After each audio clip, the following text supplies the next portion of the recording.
Hello everyone and welcome back to my channel. आज मैं explain करने वाली हूँ ब्लाइंड एपिसोड 4 को।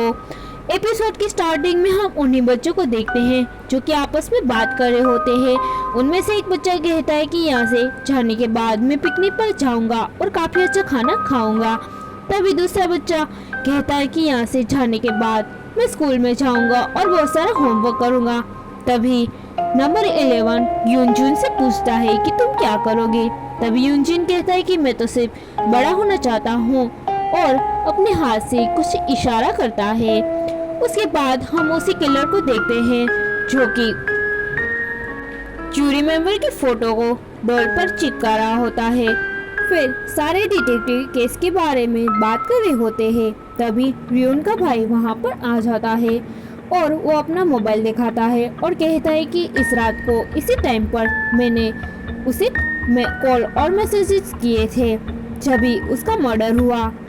और रियोन और उसका भाई दोनों बाहर आ जाते हैं। तभी रियोन का भाई रियोन से पूछता है कि तुम उस रात कहाँ पर थे। तभी रियोन कहता है कि उस रात मैं अपने दोस्त के पास था। फिर वो कहता है कि मुझे मिस्टर बेग से मिलने के लिए जाना है। फिर वो मिस्टर बेग से मिलने के लिए जाता है जहाँ पर मिस्टर बेग के हाथ में वही टैटू होता है जो कि टैक्सी ड्राइवर के हाथ पर होता है। फिर रियोन पूछ ही लेता है कि ये टैटू आपने कहाँ पर बनवाया। तभी मिस्टर बेग कहता है कि ये टैटू मैं जिस कंपनी में काम करता था वहाँ पर सभी एम्प्लॉय और सभी वर्कर के हाथ पर लगाया जाता था। फिर रियोन कहता है कि क्या टैक्सी ड्राइवर सुनगिल के हाथ में भी ऐसा ही टैटू था, क्या वो भी वहाँ पर काम करता था। तभी मिस्टर बेग कहा कर देते हैं। फिर हम उसी रात का सीन देखते हैं जहाँ पर जूरी ट्रायल का रात होती है। तभी वहाँ पर मिस्टर बेग बाहर होते हैं जहाँ पर सुनगिल वहाँ पर आता है और कहता है कि मुझे आपसे कुछ ज़रूरी बात करनी है। फिर वो कहता है कि आपकी बेटी के बारे में सुनकर काफ़ी बुरा लगा। फिर वो ये कहता है कि मैंने उन्हीं 5 बच्चों में से एक बच्चे को मैंने यहाँ पर जूरी ट्रायल में देखा था। तभी मिस्टर बेग कहते हैं कि वो कौन सा बच्चा था। तभी वो कहता है कि मुझे पक्का पता नहीं कि उनमें से कौन था, लेकिन वो उनमें से एक था। फिर रियोन सुनगिल के बारे में काफ़ी कुछ पूछने लगता है। तभी मिस्टर बेग कहते हैं कि सुनगिल काफ़ी वायलेंट हो गया था क्योंकि उसकी वाइफ उसे छोड़कर चली गई थी, इसलिए वो काफ़ी शराब भी पीने लगा था। फिर हम देखते हैं कि सुनगिल उन्हीं बच्चों को काफ़ी बेरहमी से मार रहा होता है। फिर कोकोमोम का फुनरल होता है जहाँ पर सारे जूरी मेंबर जाते हैं। फिर वो आपस में बातचीत करते हैं। फिर उनमें से एक कहता है कि शायद किलर हम में से ही कोई है या शायद किलर का हम में से ही कोई अगला निशाना बनने वाला है और सभी एक दूसरे के सामने देखने लगते हैं। फिर चीफ बाहर जाता है जहाँ पर उसके मोबाइल पर एक मैसेज आता है। उस मैसेज में वो लिंक ओपन करता है। उसमें कोकोमोम की मर्डर का वीडियो होता है जहाँ पर वो अपने डैड से हेल्प मांग रही होती है और काफ़ी रो रही होती है। तभी वो किलर उसे मार डालता है। ये देखकर याम काफ़ी डर जाता है और रोने लगता है और सारे डिटेक्टिव फ्यूनरल पर आते हैं। फिर रियोन कोकोमोम के बेटे के साथ खेलने लगता है। तभी वहाँ पर चीफ आ जाता है और रियोन के गले में जो चेन था उसे देखकर वो काफ़ी शॉक हो जाता है। फिर रियोन बाहर आ जाता है जहाँ पर मिस चो होती है। फिर वो चो को घर छोड़ने के लिए जाता है। फिर चीफ रियोन के बारे में सारे इन्फॉर्मेशन देख रहा होता है। फिर वो सारे डिटेक्टिव खाना खा रहे होते हैं। तभी उनमें से किम कहता है कि ये नेकलेस तुमने कहाँ से बाय किया। तभी रियोन कहता है कि ये मैंने बाय नहीं किया और कोई आंसर नहीं देता और खाना खाने लगता है।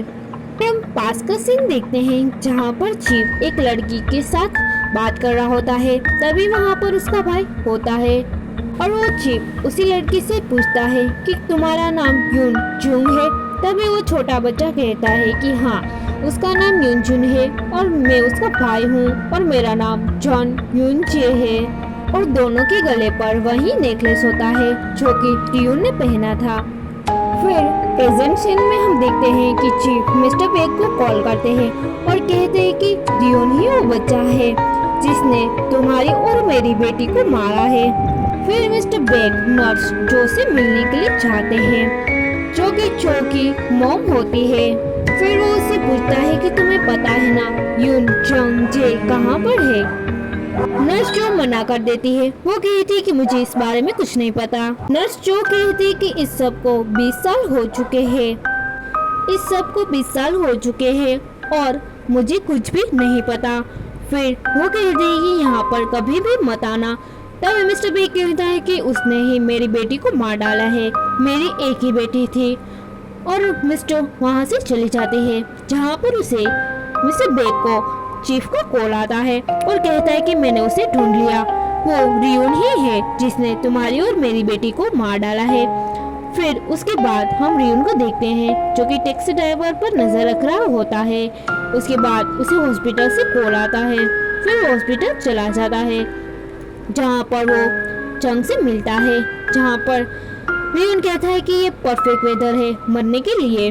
तभी चंग कहता है कि मुझे बचा लो, मैंने ये सब कुछ नहीं किया। मेरा एक 7 साल का बेटा है जिसे ब्रेन ट्यूमर है और इसीलिए उसकी सर्जरी के लिए मुझे पैसे चाहिए थे।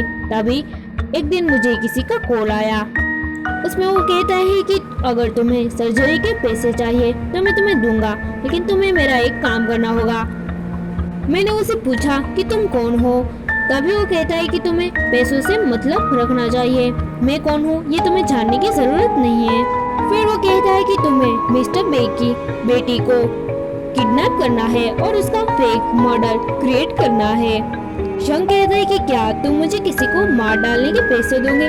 तभी वो कहता है कि तुम्हें उसे मारना नहीं है, बल्कि उसके गले पर सिर्फ चाकू रखना है और उसे डराना है। और ये सब कुछ रियोन को कह रहा होता है।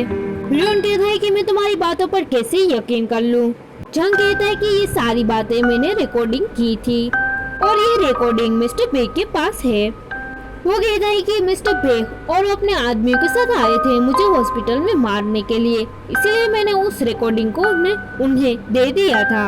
मिस्टर जंग कहता है कि मैं सब कुछ सच कह रहा हूँ और मेरे पास ओरिजिनल रिकॉर्डिंग भी है। तभी वो कहता है कि मेरे बेटे का नाम वॉन है और मुझसे प्रॉमिस करो कि तुम उसे प्रोटेक्ट करोगे। अगर तुम प्रॉमिस करते हो कि तुम उसे प्रोटेक्ट करोगे तभी मैं तुम्हें वो रिकॉर्डिंग दूंगा। फिर वो रियोन को कान में कुछ कहता है। उसके बाद हम रियोन के भाई को देखते हैं, जो कि वहाँ पर हॉस्पिटल के नीचे होता है। फिर वो जैसे ही हॉस्पिटल के अंदर जाता है, हम देखते हैं जंग ऊपर से गिर जाता है और उसकी मौत हो जाती है। रियोन का भाई बाहर आता है और ऊपर की ओर देखता है तो वहाँ पर कोई होता है और रियोन के भाई को देखकर छुप जाता है। फिर उसी टाइम पर हम रियोन को कार से हॉस्पिटल से बाहर निकलते हुए देखते हैं। फिर जज रियो छत के ऊपर जाता है, जहाँ पर पुलिस ऑफिसर घायल होता है। फिर उसे हॉस्पिटल में ले जाया जाता है। फिर वो पुलिस ऑफिसर कहता है कि जंग और रियोन दोनों आपस में कुछ बात कर रहे होते हैं। तभी मैं नीचे कॉफी लेने के लिए गया था। जब मैं ऊपर आया तभी वो दोनों बातें ही कर रहे होते हैं और उसके बाद रियोन वहाँ से चला जाता है। उसके बाद मैंने उससे कहा कि हम कॉफी खत्म होने के बाद जाएंगे। फिर किसी ने पीछे से मुझे मारा और मैं बेहोश हो गया। फिर दूसरा डिटेक्टिव जज रियोनो को कहता है कि वो लास्ट टाइम वो डिटेक्टिव रियोन के साथ था। फिर जंग की फैमिली को देखते हैं, जहाँ पर वॉन्ग दरवाजा ओपन करता है। तभी उसकी मॉम किसी को देखकर काफी शॉक हो जाती है। फिर किम उसी जंग के घर पर जाता है, जहाँ पर जंग की वाइफ का मर्डर हो चुका होता है और जंग रियो वहीं पर होता है, जिसे किम को लगता है कि जंग रियो ने ही उसे मारा है। फिर जंग रियो उसे कहता है कि ये सब कुछ मैंने नहीं किया। फिर वो किम उस पर गोली चलाने लगता है, जिससे जंग रियो उसे धक्का मारकर वहाँ से भाग जाता है। उसके बाद जंग रियोन को कोई किडनैप कर लेता है और फिर हम देखते हैं कि उसे बांध कर रखा होता है, जहाँ पर एक आदमी आ जाता है जो कि सीटी बजा रहा होता है। तभी जंग रियोन कहता है कि ये आवाज़ है और मैंने कहीं पर सुना है। तभी हम देखते हैं कि वो आदमी मिस्टर बेक होता है, जहाँ पर वो कहता है कि मैं तुम्हें क्या बुलाऊं।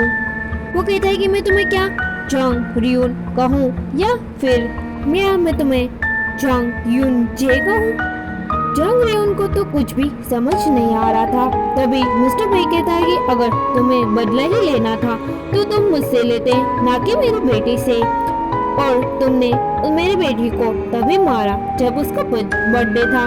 तभी जंग रियून कहता है कि मैंने तुम्हारी बेटी को नहीं मारा।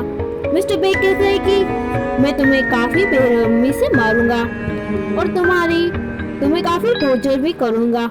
फिर वो एक चाकू लेकर उस पर अटैक करता है। तभी जंग रियून उससे फाइट करता है और वहां से भाग जाता है और वो सभी लोग जंग रियून को पकड़ने के लिए भाग रहे होते हैं।